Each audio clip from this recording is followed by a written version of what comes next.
Vamos lá, mais um vídeo. Eu sou Alan, advogado, Alan Marques, e eu falo sobre a regulação americana e a regulação brasileira. Eu faço uma análise comparada sobre as duas regulações e falo sobre os Estados Unidos e como isso pode impactar a sua chegada, a sua estadia nos Estados Unidos e como isso é relevante para que você faça a sua tomada de decisões. Então, eu vou contar várias situações práticas e sempre envolvida com base na regulação e etc. E mais para frente, no desenrolar dos vídeos, eu sempre vou falar situações relacionadas com o Estado de Direito. Isso vai ser muito importante porque todo mundo que está assistindo esse vídeo, pelo menos a maior parte, brasileiros ou pessoas que dominam a língua portuguesa, mas basicamente brasileiros, e que vai ser de grande valia para aqueles que pensam em vir, para tomar essa decisão.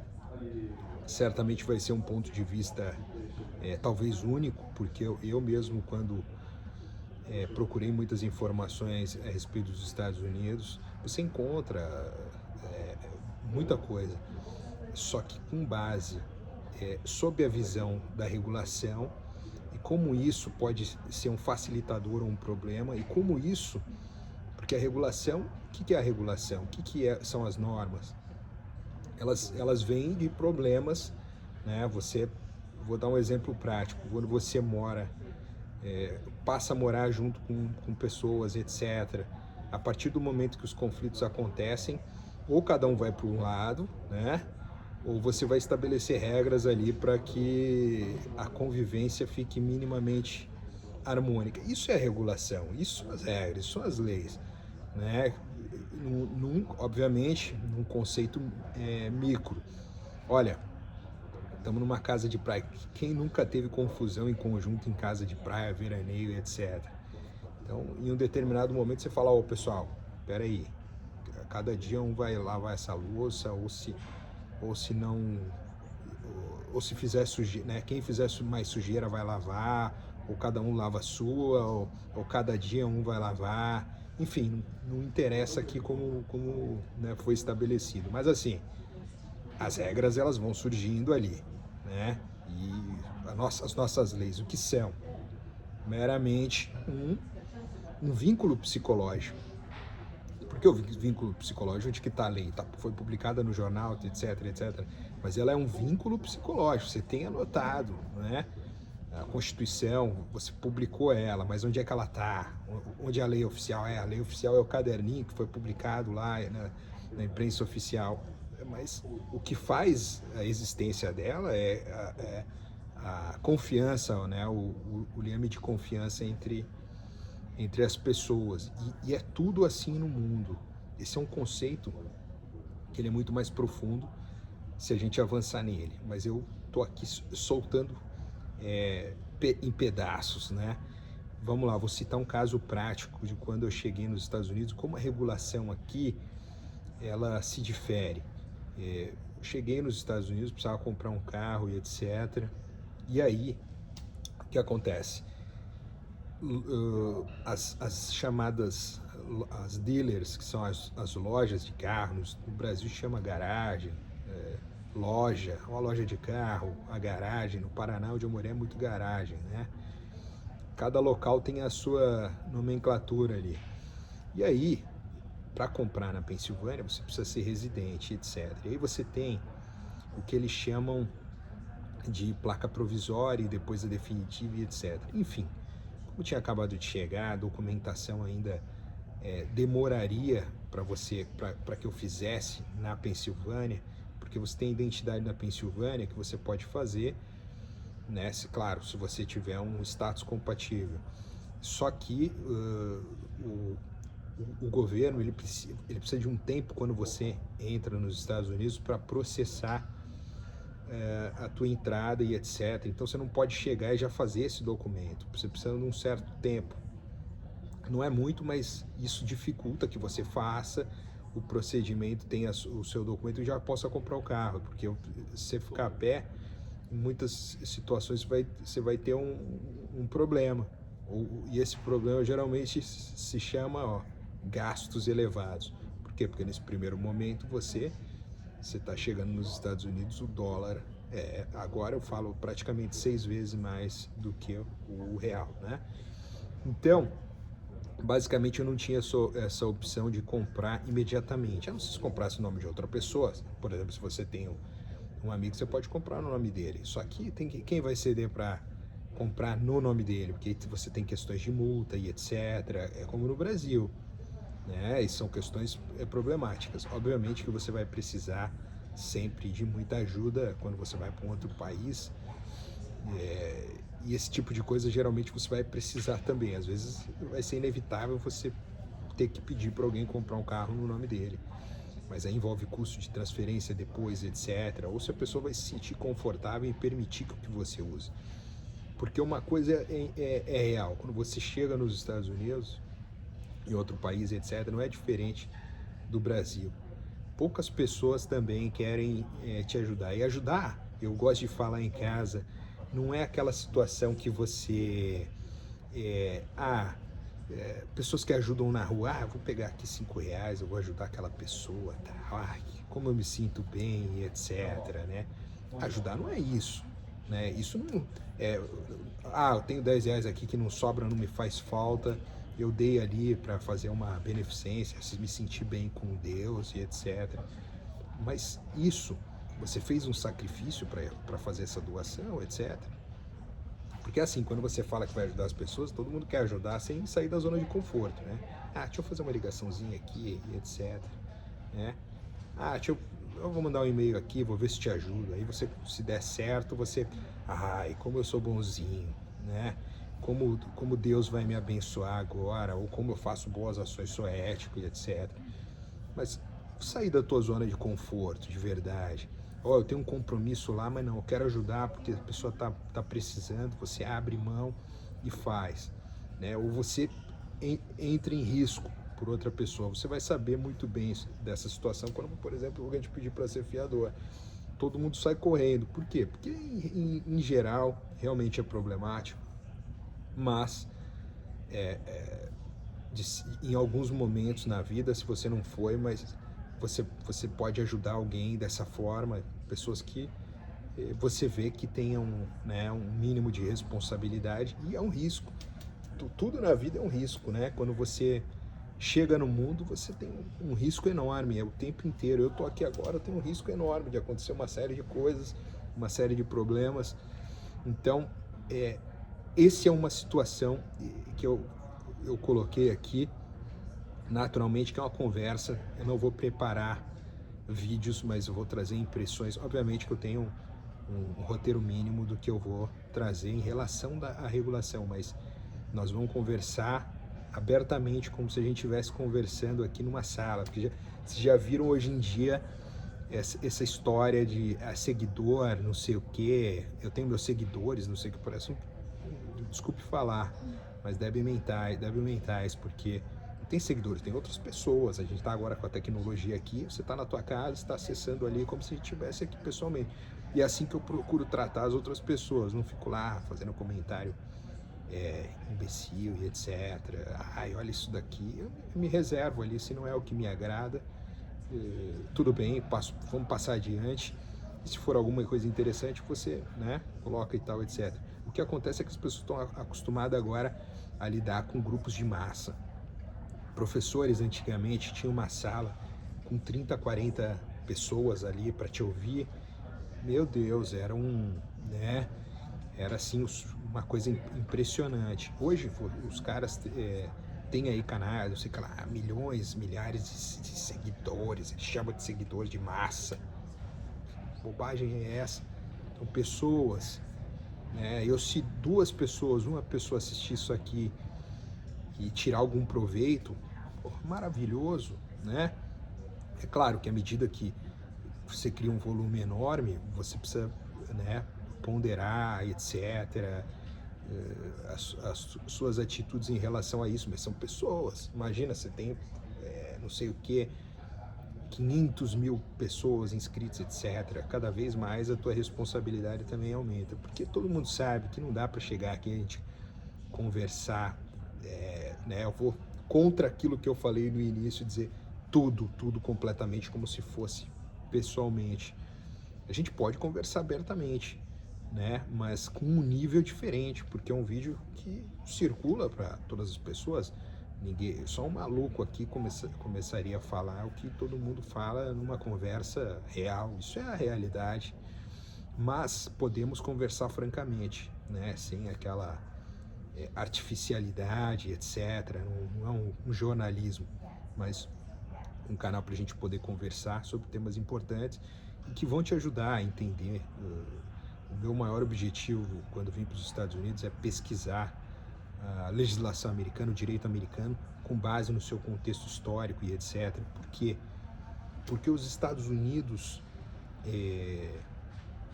é uma referência no que a gente chama de liberdade, etc.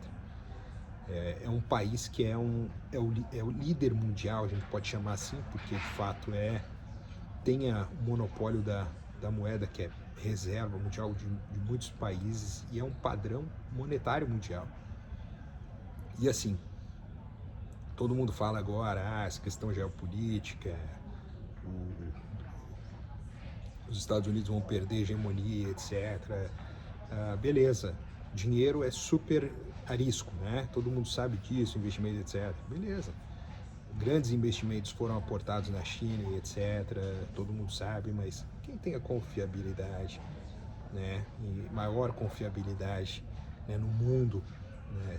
Todo mundo confia mais, né, em relação à democracia, o que o pessoal chama de democracia, que é até difícil trabalhar com esses termos, porque democracia não é tão defendido nos Estados Unidos, mas que os Estados Unidos seja uma república, né?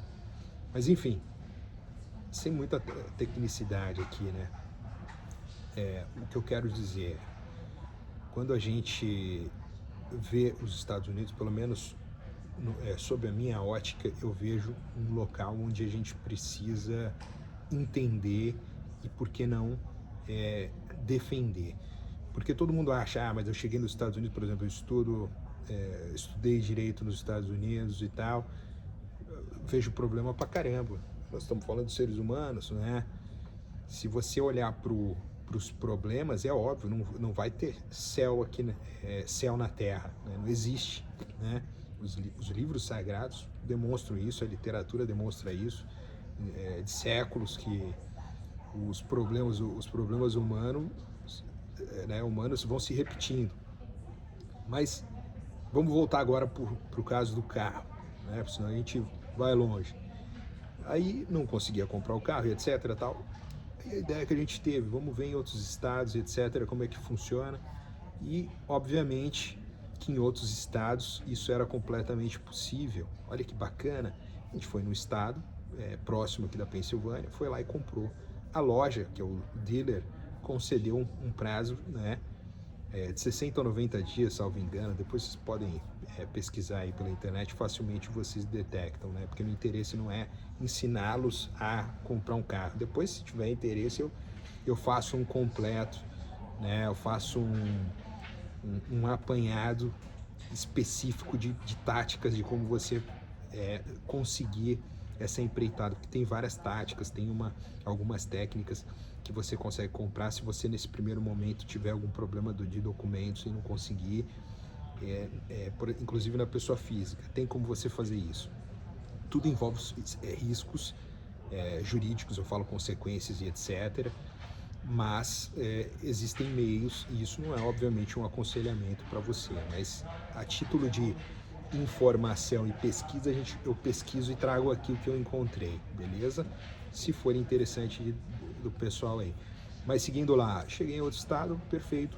A loja, eles têm essa facilidade, inclusive na Pensilvânia, mas não dessa forma que eu precisava, de te dar uma placa provisória. E nesse outro estado, somente com passaporte, nesse primeiro momento, peguei o passaporte, comprei o veículo, andei com uma placa provisória, um papel que eles dão, a placa é diferente, você pega o papel e você mesmo fixa no carro, não precisa de nada, nenhuma outro carimbo, jurar bandeira, que nem você precisa no Brasil para você resolver essa situação, porque tudo precisamos regular, porque senão por causa dos crimes, organizações criminosas, etc.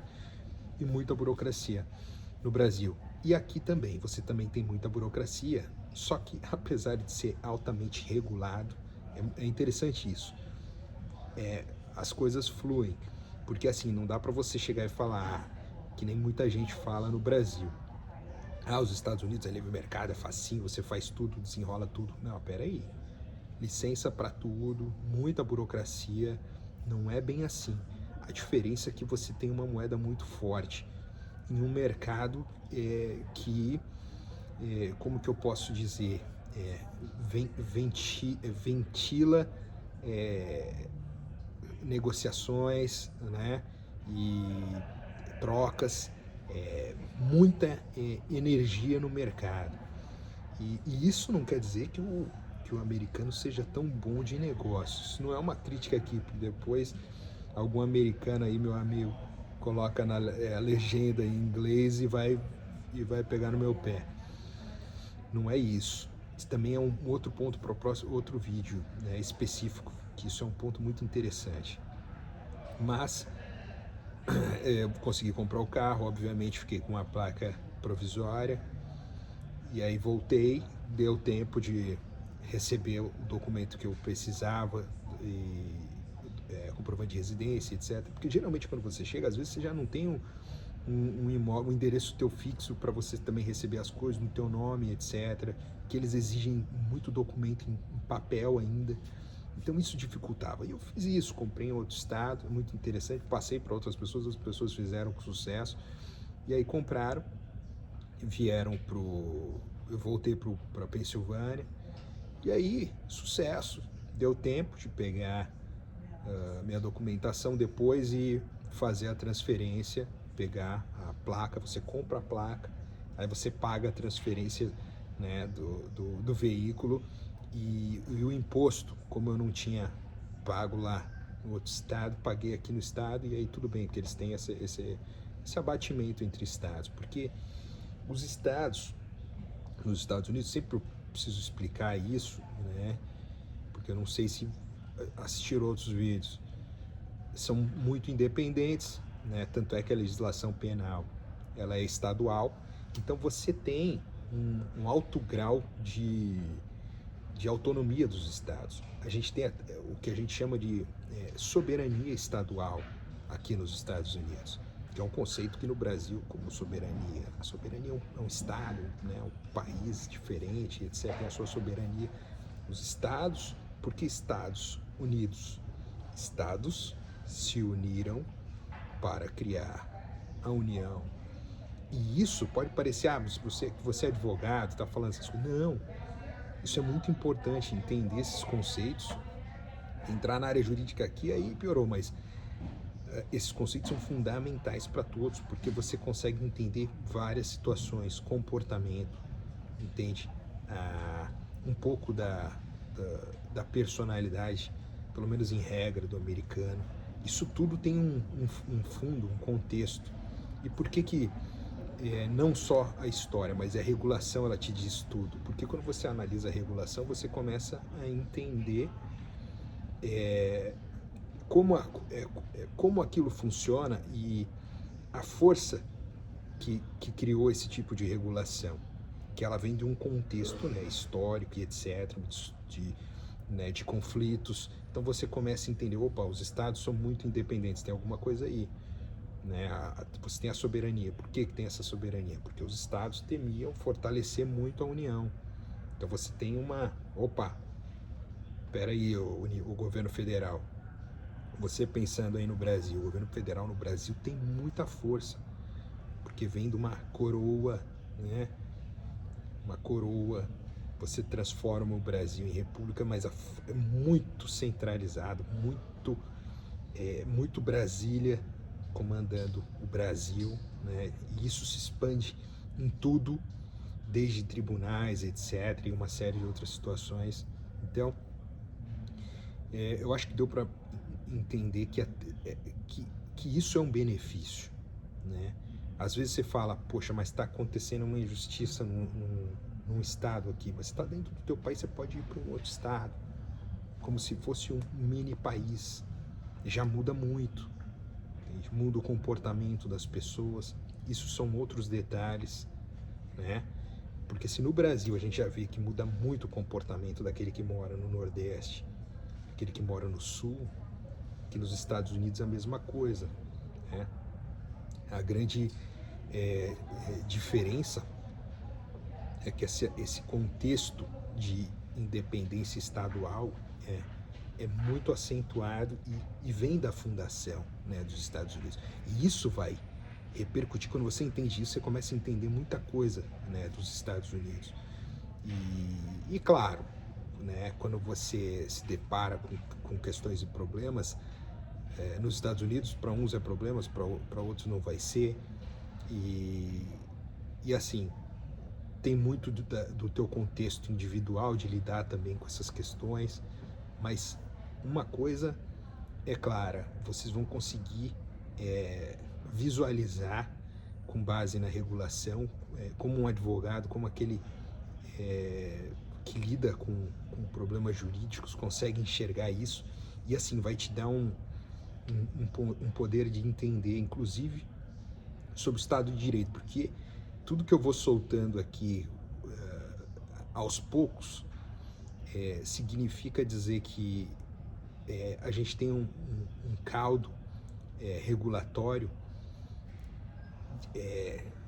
do que a gente chama de Estado de Direito, que quando você entender o núcleo disso, questão de política, essas coisas, você vai ter um olhar muito mais distante, você não vai mais ser colocado em caixinhas, você é esquerda, você é direita, aquele negócio, aquela bobagem, que às vezes um que está na direita faz uma série de coisas que são típicas de lado esquerdo, pelo que estão falando, né? Por exemplo, no Brasil, o pessoal chama o pessoal de direita lá, metade é desarmamentista. Como é que o pessoal de direita é desarmamentista? Isso porque, você entende, tem conceitos que se você olhar para o Estado de Direito, para a realidade, aí você vai falar, pô, mas você está agora defendendo? Eu não estou defendendo nada, eu vou trazer conceitos aqui para você tirar a tua conclusão, e não achismo, eu acho, etc. Eu acho uma série de coisas, mas e quando a gente vai ver a realidade, a regulação, como um país foi construído, etc. Porque assim, o medo do que todo mundo chega e fala, né, geralmente fala para as pessoas, isso é só um exemplo, se tiver muito instrumentos, eu não vou falar muito o nome certo, né, instrumento de defesa, não vou falar o nome aqui, porque agora temos esse problema nas redes sociais, internet. Se tiver muito desses instrumentos de defesa, etc., as pessoas vão sair criando problema por aí, etc. Será? Mas aí o pessoal tem muito mais educação e etc. Nós vamos conversar muito, não temos muito tempo para conversar, se Deus nos permitir, a respeito dessas temáticas. Beleza? Por hoje é só. Até o próximo vídeo. Estados Unidos, regulação americana, um comparativo com a regulação brasileira.